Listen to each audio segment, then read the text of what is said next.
Hold on. Back on my bullshit. These niggas been hating, get hit with a full clip. They say they don't like me. They want me to hit them with something so shiesty. I said it so nicely. They don't understand why my chain is so icy. Now talk to me nice. They calling my phone saying talk to me nice. Hold on.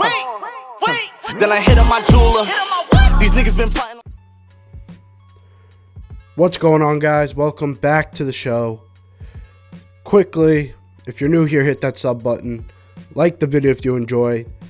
We got a lot to talk about here, so let's get right into it. So, the Yankees yesterday win to make up for some of what they lost in the Baltimore series.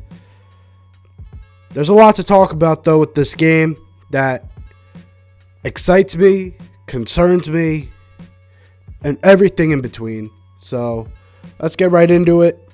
So to break down the game, the Yankees get bases loaded after just really patient hitting by the Yankees in that inning. See 42 pitches in that first. Had bases loaded with 2 outs, Josh Donaldson at the plate, and he hits a fly ball in the infield. You're thinking, fuck, not this again. But then they drop the fly ball, leading to 2 runs, and that seemed to be the difference, as the Tigers scored 2, but a sac fly by Hicks and an RBI single by LeMahieu really caps it off. 4-2 is the final. But there are a few things about the game that I really need to talk about. One is Gerrit Cole. Gerrit Cole only goes 1 1/3, or 1 2/3. He went 1 2/3 of an inning. And the reason for that is lack of command. The man could not find the strike zone to save his life. And what really concerns me, and now this is my tangent for the video, or one of maybe a couple, but Gerrit Cole is starting to scare me, not because of Spider Tack, not because he's struggling, but because ever since we've gotten him, it just seems like he needs everything to be perfect in order for him to succeed. He sort of seems like he has the baseball version of OCD, where it's like, if one thing goes wrong, the whole thing collapses. His mind starts to race and now he can't focus and starts throwing balls, or starts giving up runs because he's just throwing it over the plate. He needs everything to be in place for him. You see it on opening day where he gets frustrated that the opening ceremonies took a little longer than normal.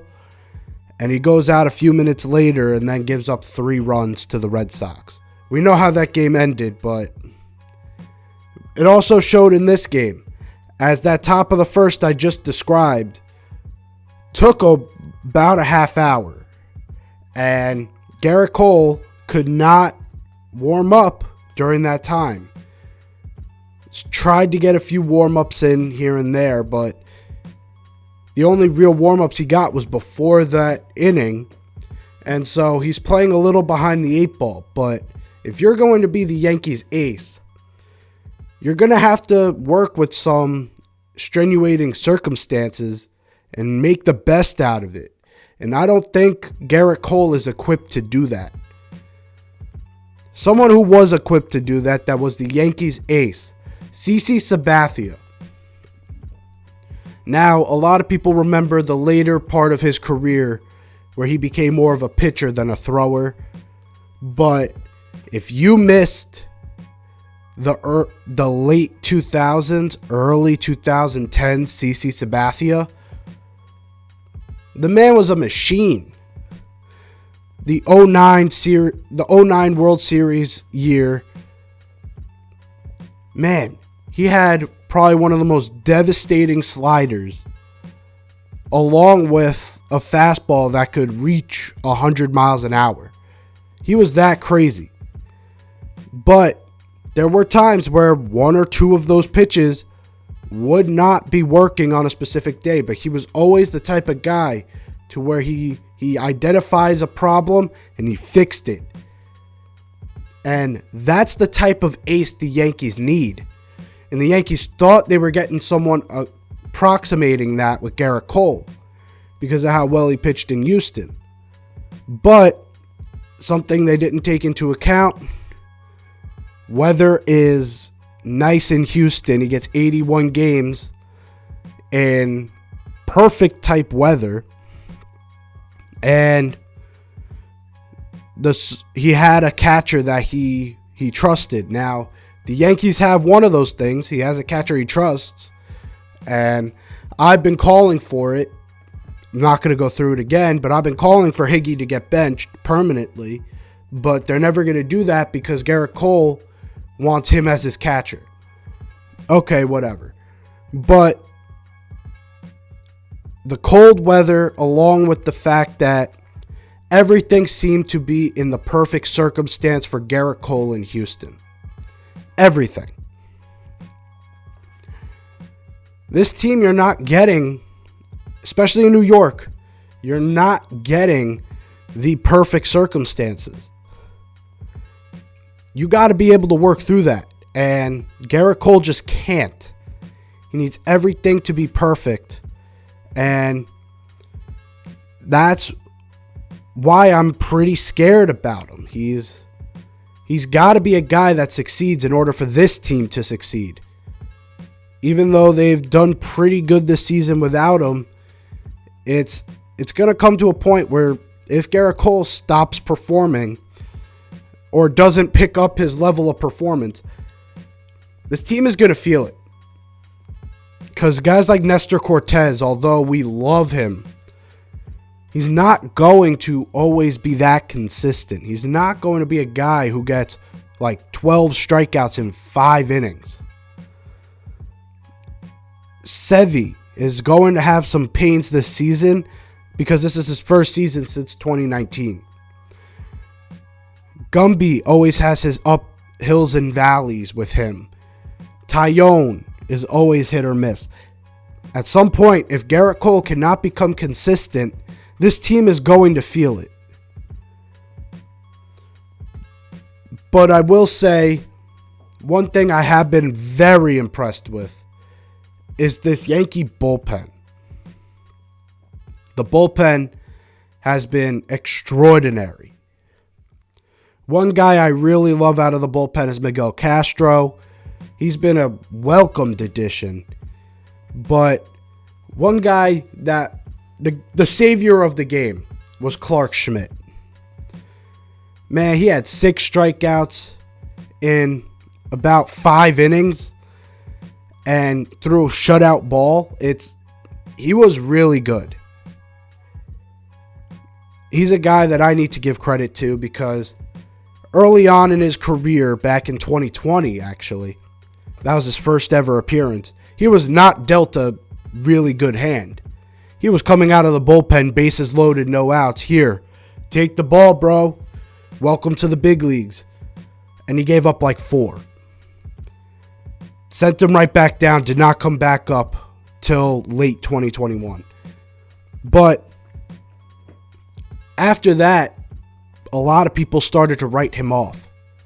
And now he comes in and he's able to do that. Again, that's also what I'm talking about. A guy who can deal with the cards he's dealt with and make the most out of it. Clark Schmidt is the perfect example of that. He was not dealt a good hand coming in. And obviously, he was not dealt the best hand coming into this game, saying, hey, we got a 2-run lead. You better hold it because our ace, who you weren't supposed to come until the 6th for, just shit the bed. And Clark Schmidt made the most out of that situation and gave the Yankees a chance to win. Great performance by him. And the Yankee bullpen is still so consistent. Chapman last night had a 9-pitch save. This bullpen is extraordinary. And we still have a case for the best bullpen in the league. Especially right now, we have a case for the best bullpen in the league. And I don't think anyone can question that. People can question whether we are number 1 or if we're in the top 3, something like that. But no one can question we have an argument. Another thing I wanted to talk about aside from pitching, Aaron Hicks is awesome. That man in the leadoff spot, I could tell he wasn't that healthy in 2020 because 2021 he was out. This year he is good. The man has like a laser eye. He is an automatic 3-2 count. He's willing to go deep in the count. And this year what I love, and he talked about it on R2C2, the podcast with CC Sabathia and Ryan Rucco. He was saying, this year I'm going to take an approach of going the other way. I'm not going to go for home runs every time. He learned I'm going to swing the bat normally, and usually that's when you hit home runs, is when you're not trying. And that approach has worked out beautifully for him. He hasn't done too much damage in terms of home runs, but the way he's able to get on base, and now this team is starting to steal. He's part of that too. He had a stolen base last night. We'll get to more stolen bases later. But the way he's able to get on base, work a count, work a pitcher.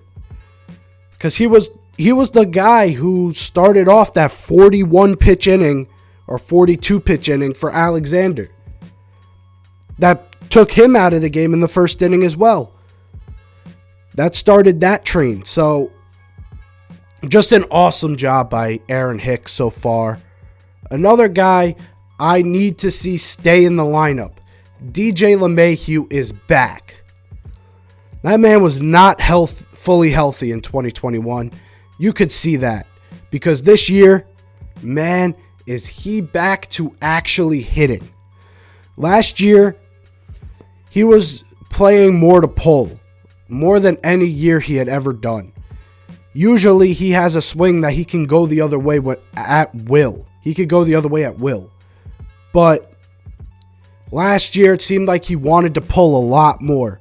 And that led to the down year of like a 278 batting average with like 20 home runs and 70 RBIs. A lot of players would dream of a down season like DJ LeMahieu. But this year he's back. Hitting the ball the other way again. Had a clutch RBI single. Coming up clutch again. He has to stay in this lineup. And if that means moving Gleyber Torres, and I don't just mean moving him to another position, like trading Gleyber Torres, then that's what has to happen. Because DJ LeMahieu has to stay in this lineup. He may not be the leadoff guy right now because Hicks is doing so well in that spot. But just having DJ LeMahieu in that lineup just splits this lineup up so well, as Hicks at the top of the lineup can give you a lot of contact and on base. Then you got DJ in the middle of it that could split up the power a little bit. And I feel that's just super valuable. And the Yankees have to take advantage of that in order to win these early games, because these games are just as important as the ones in October, or September, I mean. The ones in September are just as important as the one in April. If you don't win these games in April, you may not even be able to come back in September. And if we keep playing this game of, yeah, let's just give Gleyber the chance. Like, let's face it, he's struggling right now. But again, he still has a lot of value on the market, because it's not too long ago he had a 30 home run season as a 21-year-old. He is still super young. And obviously we don't want to waste his talent on the bench if he can help us out in a trade where we could get something in return. If it has to be Gleyber Torres to get a guy like Frankie Montas. I mean, I don't know about that value discrepancy. Maybe we'd have to get a little more. But if that has to be the trade, then do it. DJ LeMahieu has to stay in this lineup if we're going to hope for a championship. And Gleyber Torres has all the value, yet he isn't producing on the field, and we're a win-now team. We are not a team that's supposed to be waiting on prospects, and I know Gleyber is a little bit past prospect status, but he's still just a project. Like, we're all in love with what Gleyber could be, not what Gleyber is right now. Gleyber could be what he was in 2019 consistently. That's what the Yankees are in love with. But if we're going to win a championship, DJ LeMahieu is doing it right now. And if that means moving Gleyber Torres, then that means moving Gleyber Torres. Anyways, let's move on. Joey Gallo is starting to scare me a little bit. We know this is what we signed up for. Joey Gallo's will have his highest of highs where like anything he touches turns to gold. Anything he hits turns into a home run. But he'll have these slumps where like it seems like he can't do anything. But usually he can command a strike zone very well. And this year, he's not even swinging. He's not even picking up the bat on pitches down the middle.